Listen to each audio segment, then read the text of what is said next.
Sun Risers Hyderabad star batter Rahul Tripathi తీవ్ర భావోద్వేగానికి గురయ్యాడు. ఐపీఎల్ 2024 సీజన్లో భాగంగా కోల్కతా నైట్ రైడర్స్తో మంగళవారం జరిగిన క్వాలిఫైర్ 1లో రాహుల్ త్రిపాఠి రనౌట్గా వెనుతిరిగాడు.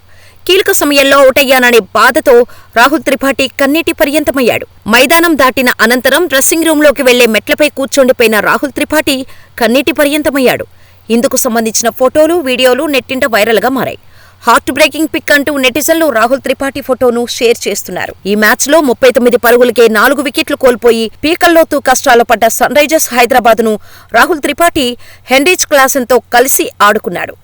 29 బంతుల్లో హాఫ్ సెంచరీ సాధించిన రాహుల్ త్రిపాఠి దూకుడుగా ఆడుతూ 5వ వికెట్కు 62 పరుగులు జోడించాడు.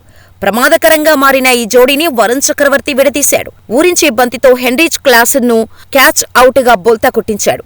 అబ్దుల్ సమద్తో సమన్వయ లోపంతో లేని పరుగుకు ప్రయత్నించి రాహుల్ త్రిపాఠి రనౌట్గా వెనుతిరిగాడు.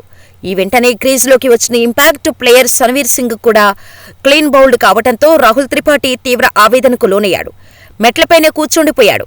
తన వల్లనే జట్టుకు ఈ పరిస్థితి వచ్చిందని, ఇన్నింగ్స్ పూర్తయ్యే వరకు ఆడాల్సిందని తనలో తానే బాధపడ్డాడు. ఈ మ్యాచ్లో సన్ రైజర్స్ హైదరాబాద్ 160 పరుగుల లక్ష్యాన్ని నమోదు చేసింది.